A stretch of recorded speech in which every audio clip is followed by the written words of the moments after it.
Okay, so imagine you have a key. It's this heavy, old iron key, and it unlocks a door deep, deep beneath Vatican City. Yeah, You walk past the Swiss guards, down into the secret archives. We're talking about, what, 50 miles of shelving? 50 miles. No. Just wrap Yeah. your head around that. Centuries of documents, secrets. But you're not there for a document. You're not looking for a lost letter or some old decree. You're looking for a machine. A machine that was supposedly so dangerous it had to be taken apart and hidden from the world. Exactly. And today, we're doing a deep dive on that machine, the Chronovisor. Now, if you're thinking time travel, like, hopping in a DeLorean, that's not it. Not at all. And we should make that clear right away. This isn't about going back in time. It's about watching it. But like a time television. That's the key distinction. Yeah. You stay in the lab, you turn a dial, and you can supposedly watch anything. The assassination of Caesar, a speech by Napoleon. Or, and this is the big one, the crucifixion of Christ. Yeah. It sounds like total sci-fi. But the guy at the center of this story, he wasn't some fringe conspiracy nut.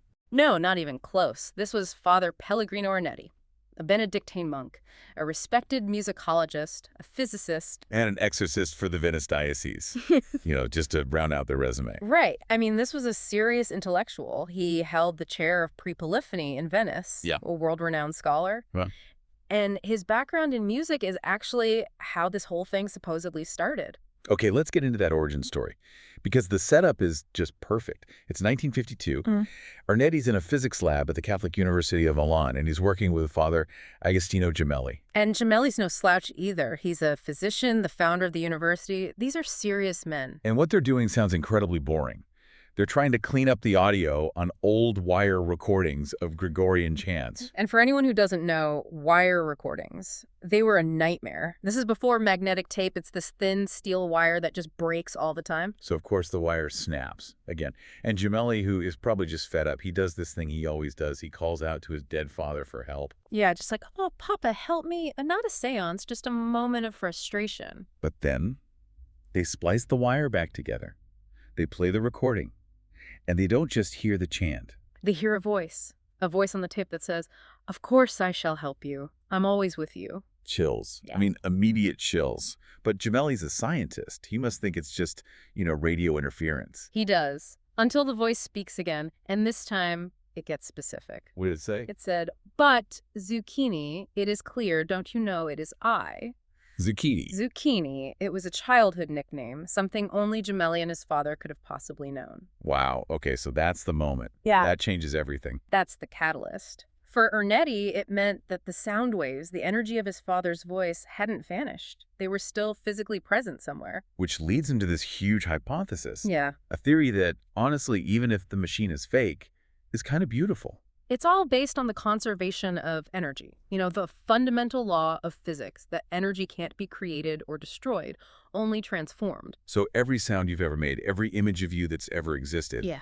it doesn't just disappear. Exactly. It converts into a different form of electromagnetic radiation. Yeah. Ernetti called it a double trail of sound and light that just floats out into the ether forever. A permanent fingerprint of every moment in history. And it's all just waiting for a device sensitive enough to pick it up and decode it, to turn it back into a picture and a sound. So he decides to build one, but he can't do it alone. And this is where the story goes from interesting theory to, like, a superhero team-up. Oh, yeah. He claims he assembled a team of 12 scientists, and the names he drops are staggering. You're talking about the heavy hitters. The heaviest. He claimed he was working with Enrico Fermi Nobel Prize winner, creator of the first nuclear reactor. And Werner von Braun, the German rocket scientist who basically got NASA to the moon. I mean, just picture that for a second. A monk, the father of the atomic bomb, and a former Nazi rocket engineer, all in a lab together.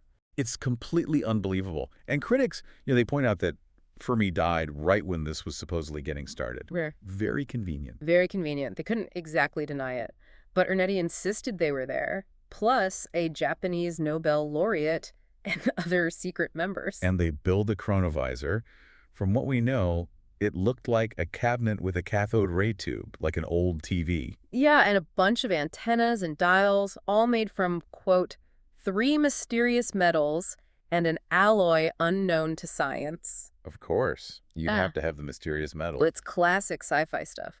But he was specific about how it worked. You had to tune it, You dial in the time, the place, and even the specific person you wanted to see. And this is a wild detail. Mm. He said it could capture more than just sound and images. He said it could capture thought. Which is a whole other level. He argued that since thought is just bioelectric energy, the machine could intercept it. So you're not just watching history, you're reading minds across time. That's the claim. It's not just a camera. It's the ultimate surveillance device. So they turn it on. What do they watch first? Well, they go for the greatest hits. Speeches by Napoleon, Mussolini. They watched a market in ancient Rome during the time of Trajan. Ernetti was apparently obsessed with Cicero. Yeah, he claimed he watched Cicero give a speech in the Roman Senate in 63 BC and was just blown away by his gestures, his style. He said the history books got it all wrong. But that's not the main event. The real target, the thing that I think is at the heart of this whole legend, is the Bible. Absolutely. They were going for religious confirmation. He claimed they watched the destruction of Sodom and Gomorrah. He said he saw the Last Supper. And the big one. He claimed he witnessed the crucifixion of Christ. And described it in detail, the agony, the look on Christ's face. And then in 1972, this whole thing goes public. Yeah. A big Italian magazine runs a headline that says something like, "A machine that photographs the past has finally been invented." And they published a photo, Exhibit A, this grainy black and white picture of Jesus on the cross. The smoking gun. This was supposed to be the proof, the image that would change the world. But there is always a but. The debunking started almost immediately. And it was pretty brutal for Exhibit A. Yeah, somebody realized that this Chronovisor photo looked familiar. Very familiar. It turned out to be an identical photo of a wooden statue by a Spanish sculptor named Lorenzo Valera. The statue was just sitting in a church in Italy. Ouch. So it wasn't a photo from 33 AD. It was a photo of a piece of wood from the 1930s. Identical, down to the angle, the lighting, everything. It was damning. But Ernetti had to come back for this, which is just, it's incredible. Oh, his defense was a masterpiece of circular logic. He didn't deny they were the same. Yeah. He claimed the sculptor had carved the statue based on a mystical vision. So he argued, of course, the statue and the Chronovisor image look the same. They were both based on the actual event. That is next-level mental gymnastics. I didn't copy it. We both just saw the real thing. Exactly. It's completely unfalsifiable. But then there was Exhibit B, and for me, this is even more interesting. The Lost Play. The Lost Play, Thyestes, by Quintus Ennius. A Roman tragedy from 169 BC that's almost completely lost. Only fragments survive. And Ernetti claimed he tuned in and transcribed the whole thing. The entire play. He published it. Said, here you go, a lost masterpiece courtesy of the Chronovisor. The scholars, the Latin experts, they must have loved that. They pounced. A Dr. Catherine Eldred did a major analysis, and it was a takedown. First, the play was way too short, like a tenth of the length it should have been. Okay. Second, the Latin was described as clumsy, but the real nail in the coffin was the vocabulary. Oh.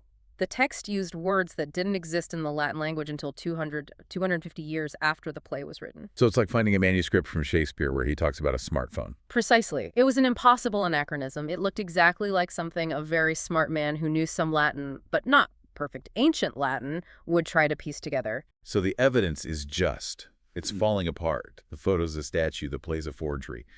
But I want to pivot to the physics of it.